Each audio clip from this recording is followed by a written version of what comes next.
Hey everyone, today I'm going to be helping you use the powers of the druids to win at Mystic Vale.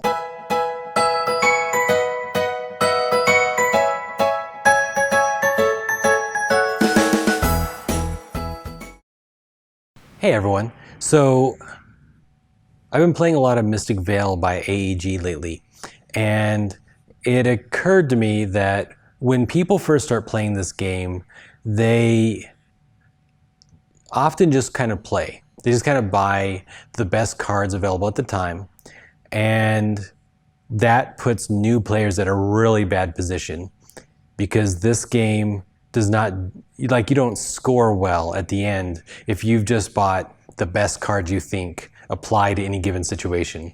So I thought I'd put this video together. It's going to combine some of my insights along with things I picked up from BGG and Board Game Geek, as well as GameMetacritic.com. I think that's the domain name. They wrote a good article I read a while ago. I'll post a link down below. Okay, so first I want to talk about some core concepts. And I'm going to state these, because these are my opinions, I'm going to state these as basically this is how you should play. But obviously, I'd love to hear your arguments on why either something doesn't matter, and sometimes the math might say that something doesn't matter, or alternatively, I'm wrong.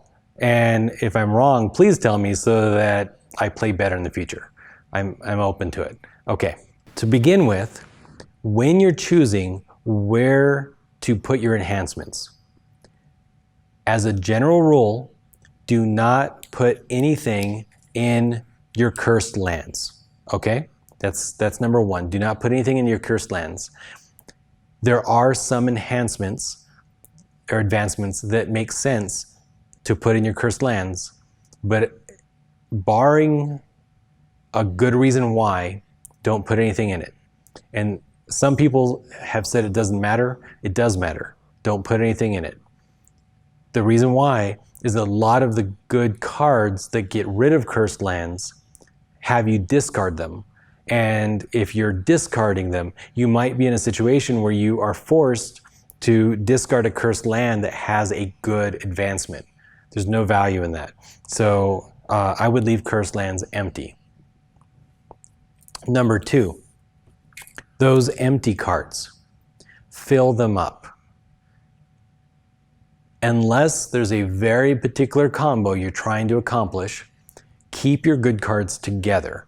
If you keep your good cards together, they're more likely to suddenly give you a big burst, right? It is more powerful in this game to have 10 power this turn and buy a level 3 advancement than have 4 power next turn than it is to have, say, 6 and 6. It's just better. And that's almost all deck building games work this way. It is better to have bursts of goodness. So that's the two key strategies that everything I'm saying revolves around. And now I'm going to give you some exceptions. Well, no, one more. Keep your symbols together, right? When I'm saying symbols, I'm talking about forest, animal, sun, I don't know, whatever the purple thing is, wild card. Keep them together. Don't let them separate, because if you let them separate, you're unlikely to get them in the same turn, and you can't buy the most powerful Veil cards if you've let them. If you don't get them the same turn. So everything, clump. Keep all your badness together with the bad. Keep all your goodness with the good. Keep your symbols with the symbols. So, okay. Now, the 3 deck types. The first deck type is the growth deck, or the recursive deck. This deck, its primary goal is to discard or ignore decay symbols so that you can keep drawing cards. By the end of the game, a good growth deck can put out all of their cards, which makes everyone else on the table sad. Sad because you're probably winning, sad because they have to wait for you. Okay, so in the beginning of the game, when you can buy level 1 enhancements, let's talk about some of the cards that are going to help you through this. Deadwood Harvester. When played, you may discard any other card in your field. So when played, right? That's kind of important. So you play it, and at that moment, you can discard another card in your field. Hopefully you have a decay symbol out there, and then it lets you discard it. That's where if you had put something good on that decay symbol, you'd be sad that you're stuck in this situation where you can either choose to discard it and lose the good thing or not. So just don't put it there and you'll be better. Okay. Cleansing Rain. When played, search your deck for any card and you may put it into your discard pile, then shuffle your deck. Now here's something else that I missed a moment ago. Count your decay symbols. You start with 9. So your first turn, you're required to have 3. You're always required to have 3. So if your first turn you put out 3, then you have 6 left in your deck. If you know how many decay symbols you have at all times, then you can keep drawing safely, right? If you have 6 decay symbols in your discard pile and you have 3 decay symbols, period. I mean, it doesn't even matter at that point. You'd have 3 out in your field. You just keep drawing. Just keep drawing until you shuffle. That's the power of knowing exactly how many decay symbols are in your deck at any given time. When you use Cleansing Rain, it lets you get rid of 1. Also, if you've forgotten, you can look while you're looking through. You have to shuffle afterwards. And that's going to give you huge advantages. Big advantages in this type of deck. Okay.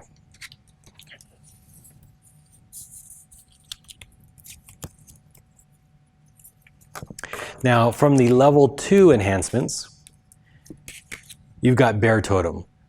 Bear Totem is awesome.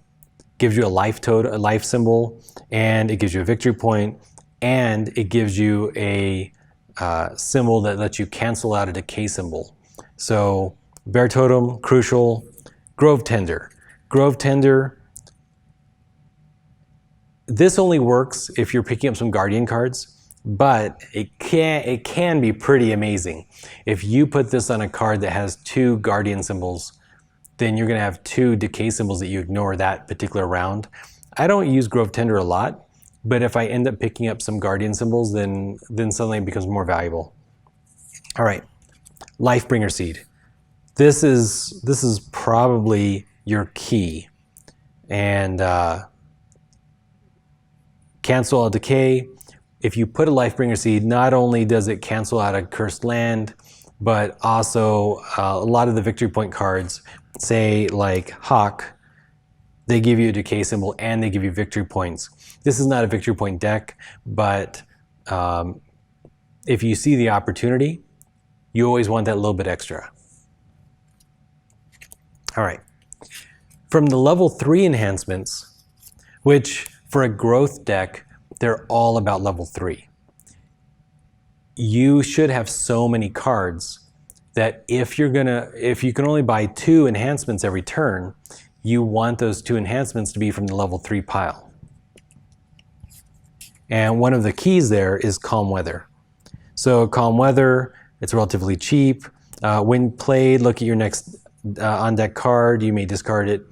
That isn't always crucial, but it's going to help. It's also going to cancel out a decay symbol. It's also going to give you a life symbol in case you see something good in the Gale cards, or Veil cards. It's also worth a victory point. And then the king of all cards for you. As a growth deck player, you want Aurora. Harvest.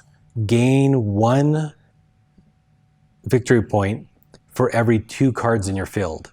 If you have all 20 cards out because of craziness, then you're going to get 10 victory points that turn. I've seen it happen. It's ridiculous. The other players can't let you get the Aurora card if you're a growth deck. And they're going to see it. You're just going to be surging through your whole deck every round. Aurora is crazy. I was winning with a victory point the last game I played, and the other player, the growth deck player, pulled ahead two rounds, I think, before I could end it. And that was a huge problem. And that's the growth deck takes a long time to really dominate the game. And if the other people let you do it, then you deserve to win. That's it. All right. The second deck type is the victory point deck. Now, this, I think, new players do not go in this direction. I don't know why. There's something about it that it's not like straightforward. Like if you get a card that says it's worth 2 victory points, like Hawk, then that's straightforward. They can't conceptualize in their head how often they're going to be cycling their deck, so they don't really know how many points it's worth to buy a card that gives you 2 victory points every time your deck cycles. But victory point decks are powerful and they can end the game early. And that's what I really like about it. You control when the game ends. Okay. Seedlings.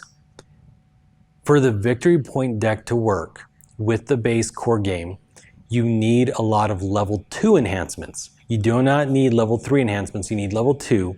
And the level 2 enhancements you need, they give you decay symbols. So seedlings are good. You put them on cursed lands, violating my previous rule. You put them on cursed lands so that you can put Hawks or Hulking Thorn Tides from level 2 into those same ones, and you're no slower. You're not faster, but you're no slower. So that's seedlings. They also give you mana, so that's good. Fertile soil. The victory points in the first few rounds, they're probably just buying enough fertile soils to get out the level 2 enhancements they need. All right.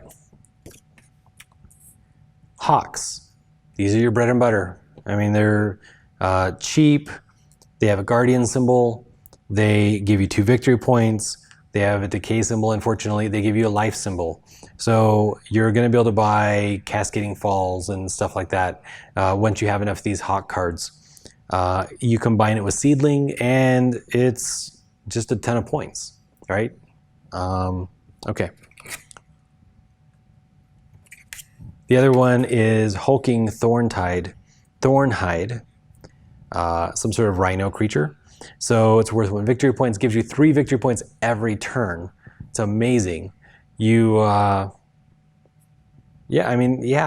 there's not that many victory points in the game. So just a few of these cards are really gonna swing it your way towards giving you a ton of points and ending the game before the other players can get their strategies off the ground. And just to finish it off, even though you're not gonna buy many level 3 enhancements, if you can, obviously you should.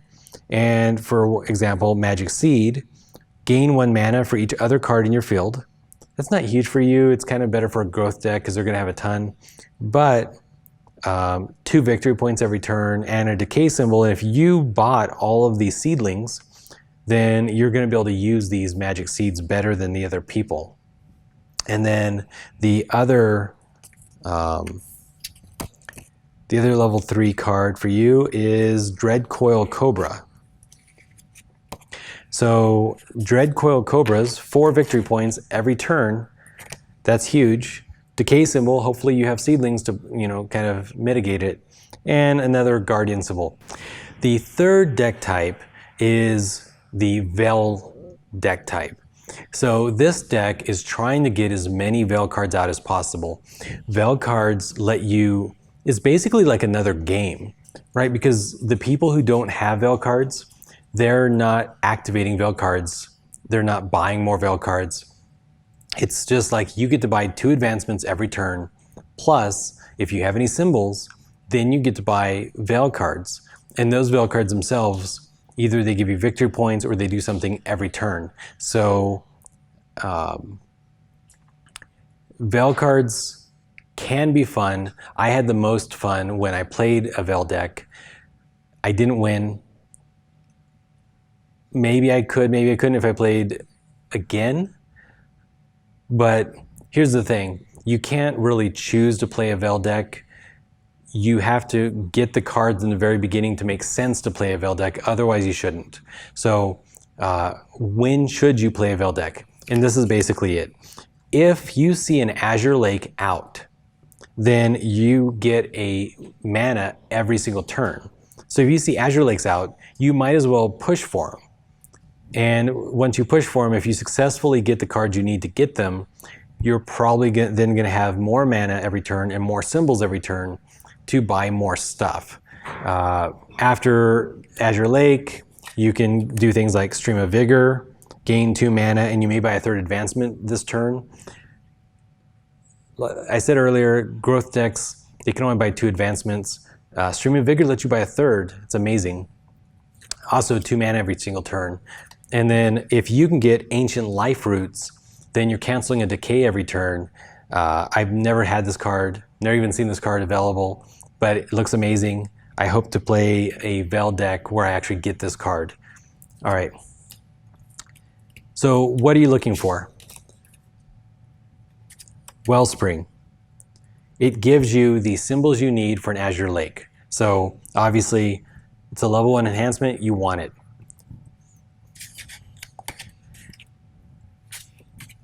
Plows gives you a victory point at the end of the game. It gives you a victory point every time you play it, and gives you a life symbol every turn, which for some of the nice Vale cards, you need a lot of life symbols. So Plows, level 2, and level 3. Hopefully you get to afford this. Assuming you can, and Elders, they give you 3 different symbols. They give you a mana, and they have a Guardian symbol. Okay, obviously it's nice for Vale decks, but combine it with the other level 3 that makes sense for Vale decks, Gaia's Chosen.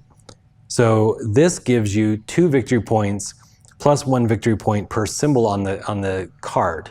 So if you are a player who has a lot of symbols because you've gone through the game and you've bought all these cards with them, then it can make sense.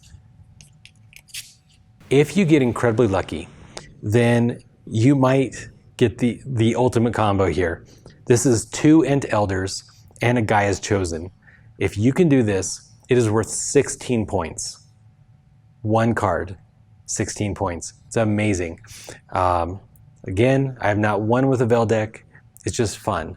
You get to do more than the other players, and that's fun.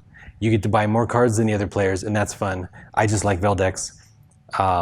But you should not try to win with a Vale deck if you don't have good Vale cards in the beginning. The reason why, there is no mechanism in the game to flip those Vale cards if nobody buys them. So if there's no good Vale cards out, nobody's going to buy them. And so you just won't really be able to do much with it. If you can, though, take a picture if you ever get Gaia's Chosen and 2 Ent Elders in a game, because I would love to. I just want to hear about it. I'd be so happy. Yeah. Okay, so those are your 3 deck types in Mystic Vale by AEG. Now, what I'd like to know from you guys is, I'm kind of looking at the expansions, and I think there's 2 of them out right now. I want to know which expansions, or which expansion should I buy first? What's going to add the most to the game? I'm kind of interested in this leader mechanic that I've been reading about. So yeah, just post down below. Let me know what I should buy. All right, guys. Bye.